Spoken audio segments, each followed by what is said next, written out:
ನೋಡಿ, ಬೇಸಿಗೆ ಇನ್ನೂ ಕೂಡ ಬೇಸಿಗೆಯ ಆರಂಭದಲ್ಲೇ ಈಗ ಊರಿಗೆ ನೀರಿಲ್ಲದೆ ಹಾಹಾಕಾರ ಸೃಷ್ಟಿ ಆಗ್ಬಿಟ್ಟಿದೆ. ಅಧಿಕಾರಿಗಳಿಗೆ ಗ್ರಾಮಸ್ಥರು ಈಗ ವಾರ್ನಿಂಗ್ ಕೊಟ್ಟಿದ್ದಾರೆ. ರಾಯಚೂರಿನಲ್ಲಿ ಕುಡಿಯೋ ನೀರಿಗಾಗಿ ಹಾಹಾಕಾರ ಸೃಷ್ಟಿಯಾಗಿದೆ. ಗ್ರಾಮಸ್ಥರು ಆಕ್ರೋಶವನ್ನ ವ್ಯಕ್ತಪಡಿಸಿದ್ದಾರೆ. ಇನ್ನು ಈಗಷ್ಟೇ ಶುರುವಾಗಿದೆ ಬೇಸಿಗೆ, ಅಷ್ಟರಲ್ಲೇ ನೀರಿಲ್ಲ ಅಂತ ಅಂದ್ರೆ ಇನ್ನೂ ಬಿರು ಬೇಸಿಗೆಯಲ್ಲಿ ಹಾಗಾದ್ರೆ ಏನ್ ಕತೆ ಅಂತ ಊರಿಗೆ ಬಂದ ಅಧಿಕಾರಿಗಳಿಗೆ ವಾರ್ನಿಂಗ್ ಕೊಟ್ಟಿದ್ದಾರೆ ಗ್ರಾಮಸ್ಥರು. ಸಿರ್ವಾರ ತಾಲೂಕಿನ ಲಕ್ಕಮದಿನ್ನಿ ಗ್ರಾಮದಲ್ಲಿ ನಡೆದಿರುವಂತಹ ಘಟನೆ ಇದು. ತಾಲೂಕ್ ಪಂಚಾಯತ್ ಸಿಇಒ ಶಶಿಧರ್ ಸ್ವಾಮಿಗೆ ತರಾಟೆಗೆ ತೆಗೆದುಕೊಂಡಿದ್ದಾರೆ. ಕೊನೆಗೆ ನೀರ್ ಕೊಡಿ ಅಂತ ಅಧಿಕಾರಿ ಕಾಲಿಗೂ ಬಿದ್ದಿದ್ದಾರೆ ಮಹಿಳೆ. ಲಕ್ಕಮದಿನ್ನಿಯ ಅಂಬೇಡ್ಕರ್ ಕಾಲೋನಿಗೆ ನೀರು ಬಾರದೆ ಗ್ರಾಮಸ್ಥರು ಕಂಗಾಲಾಗಿದ್ದಾರೆ. ಕಳೆದ 10 ದಿನಗಳಿಂದ ನೀರು ಬರ್ತಾ ಇಲ್ಲ. ಹೀಗಾಗಿ ಆಕ್ರೋಶದ ಕಟ್ಟೆ ಒಡೆದಿದೆ. ಕೂಡಲೇ ನೀರು ಹರಿಸದೇ ಇದ್ರೆ ಉಗ್ರ ಹೋರಾಟದ ಎಚ್ಚರಿಕೆಯನ್ನು ಕೂಡ ಗ್ರಾಮಸ್ಥರು ಕೊಟ್ಟಿದ್ದಾರೆ. ಇನ್ನು ಹೇಳೋಷ್ಟು ಹೇಳ್ಕೊಂಡ್ರು, ಮನವಿ ಮಾಡೋಷ್ಟು ಮಾಡ್ಕೊಂಡ್ರು. ಪಾಪ ಕೆಲವರು ಮಹಿಳೆಯರು ಕಾಲಿಗೂ ಬಿದ್ದ್ಬಿಟ್ಟಿದ್ದಾರೆ. ಹಿಂಗಾದ್ರೂ ನೀರನ್ನ ಕೊಟ್ಬಿಡಿ ಅಂತ.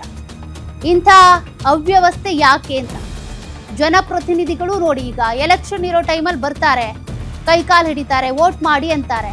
ಆದ್ರೆ ಜನರ ಮೂಲಭೂತ ಸೌಕರ್ಯಗಳ ಬಗ್ಗೆ ಗಮನ ಹರಿಸೋದೇ ಇಲ್ಲ. ಇನ್ನು ಬೇಸಿಗೆ ಈಗಷ್ಟೇ ಶುರುವಾಗಿದೆ, ಮೇ ಬಂದಿಲ್ಲ, ಅಷ್ಟರ ಒಳಗೇನೆ ಇಂತಹ ಹಾಹಾಕಾರ ಸೃಷ್ಟಿಯಾಗಿದೆ. ಕುಡಿಯೋ ನೀರಿಗಾಗಿ ಪರದಾಡ್ತಿದ್ದಾರೆ ಗ್ರಾಮಸ್ಥರು. ಕಳೆದ 10 ದಿನಗಳಿಂದ ಸರಿಯಾಗಿ ನೀರು ಪೂರೈಕೆ ಆಗ್ತಾ ಇಲ್ವಂತೆ. ಹಾಗಾಗಿ ಉಗ್ರ ಹೋರಾಟದ ಎಚ್ಚರಿಕೆಯನ್ನು ಕೊಟ್ಟಿದ್ದಾರೆ ಗ್ರಾಮಸ್ಥರು.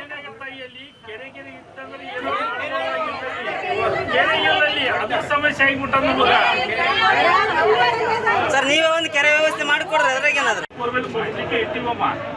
ಏನಮ್ಮ, ಈಗ ಅದನ್ನ ನಾವು RWS ಇಲಾಖೆಗೆ ಕಳಿಸಿ ಅಲ್ಲಿಂದ ಸರ್ಕಾರದ ಪ್ರಸ್ತಾವನೆ ಹೋಗಿದೆ. ನಮ್ಮ ಒಂದೇ ತಾಲೂಕು ಊರಿಂದಲ್ಲ, ನಿಮ್ಮಂತೆ ಎಲ್ಲ ನೀರು ಕೇಳಿದ ಗ್ರಾಮಸ್ಥರ ವಿರುದ್ಧ FIR ದಾಖಲಿಸಿದ್ದಕ್ಕೂ ಕೂಡ ಆಕ್ರೋಶ ವ್ಯಕ್ತವಾಗಿದೆ ಗ್ರಾಮಸ್ಥರಿಂದ. ಸಾರ್ವಜನಿಕರ ಆಕ್ರೋಶ ತಣ್ಣಗಾಗಿಸೋದಕ್ಕೆ ಜಿಲ್ಲಾಡಳಿತ ಎಂಟ್ರಿ ಕೊಟ್ಟಿದೆ. ತನಿಖೆಗೆ ಆದೇಶಿಸಿದ ಉಸ್ತುವಾರಿ ಸಚಿವ ಡಾಕ್ಟರ್ ಶರಣಪ್ರಕಾಶ್ ಪಾಟೀಲ್ ತಿಂಗಳಿಗೆ 1 ಅಥವಾ 2 ಬಾರಿ ಮಾತ್ರ ನೀರು ಪೂರೈಕೆಗೆ ಸಿಟ್ಟು ಸಹಜವಾಗಿಯೇ ವ್ಯಕ್ತ ಆಗಿದೆ. ನೀರಿಗಾಗಿ ಆಗ್ರಹಿಸಿ ಪ್ರತಿಭಟನೆ ಮಾಡಿದ್ರು ಸರ್ಜಾಪುರ ಗ್ರಾಮಸ್ಥರು. ಗ್ರಾಮ ಪಂಚಾಯಿತಿ ಕಚೇರಿಗೆ ಬೀಗ ಹಾಕಿ ಆಕ್ರೋಶ ವ್ಯಕ್ತಪಡಿಸಿದ್ರು ಗ್ರಾಮಸ್ಥರು. ಹೀಗಾಗಿ ಪ್ರತಿಭಟನೆ ಮಾಡಿದವರ ವಿರುದ್ಧನೇ FIR ದಾಖಲಾಗ್ಬಿಟ್ಟಿತ್ತು. ಬೀಗ ಹಾಕಿ ಪ್ರತಿಭಟನೆ ಮಾಡಿದ್ದಂತ 80 ಜನರ ವಿರುದ್ಧ FIR ಹಾಕಿಸಿದ್ರು. FIR ರದ್ದು ಕೋರಿ ಲಿಂಗಸುಗೂರು ಸಹಾಯಕ ಆಯುಕ್ತರಿಗೆ ಮನವಿಯನ್ನು ಕೂಡ ಮಾಡಿದ್ರು ಗ್ರಾಮಸ್ಥರು. ಆಂಜನೇಯ ಸ್ವಾಮಿ ದೇವಸ್ಥಾನದ ಹತ್ತಿರ ಇರ್ತಕ್ಕಂಥ ಗ್ರಾಮಸ್ಥರು ಮುತ್ತಿಗೆ ಹಾಕಿ ಪ್ರತಿಭಟನೆಯನ್ನು ಮಾಡಿದ್ರು. ಗುಡಿಗಡಿ ಆದಷ್ಟು ಕುಡಿಯುವ ನೀರಿಗಾಗಿ ಅನುದಾನ ನಮ್ಮ ಜಿಲ್ಲೆಯ ಯಾವ ಪಂಚಾಯಿತಿ ಯಾವ ಗ್ರಾಮಗಳಿಗೆ ಆಗಿಲ್ಲ.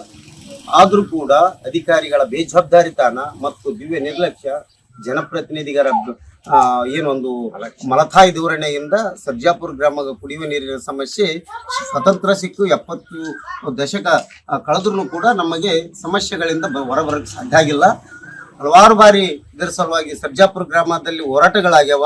ಸಚಿವರು ಶಾಸಕರಿಗೆ ಬಹಿಷ್ಕಾರ ಹಾಕಿವಿ. ಅವರನ್ನು ಮುತ್ತಿಗೆ ಆಕ್ರೋಶ ವ್ಯಕ್ತಪಡಿಸಿದ್ರು ಕೂಡ ಈ ಒಂದು ಕ್ರಮೇಣವಾದಂಥ ನಮ್ಮ ಹೋರಾಟ ಸ್ಥಗಿತಗೊಂಡಾಗ ಅಧಿಕಾರಿಗಳ ಒಂದು ದರ್ಪ ಮತ್ತು ದಬ್ಬಾಳಿಕೆಗೆ ಒಳಗಾಗಿದ್ದೇವೆ.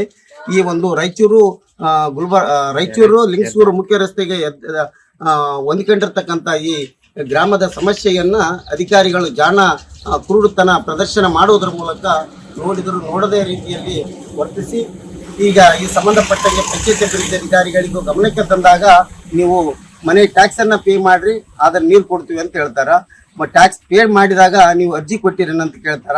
ಒಟ್ಟಿನಲ್ಲಿ ಜನರನ್ನೇ ಪ್ರಶ್ನೆ ಮಾಡುವಂತ ಈ ಅಧಿಕಾರಿಗೆ ನಮ್ಮೆಲ್ಲಾ ಗ್ರಾಮಸ್ಥರಿಂದ ಧಿಕ್ಕಾರ ಇರುತ್ತದ. ಬಿಡುಗಡೆ ಆದಷ್ಟು ಕುಡಿಯುವ ನೀರಿಗಾಗಿ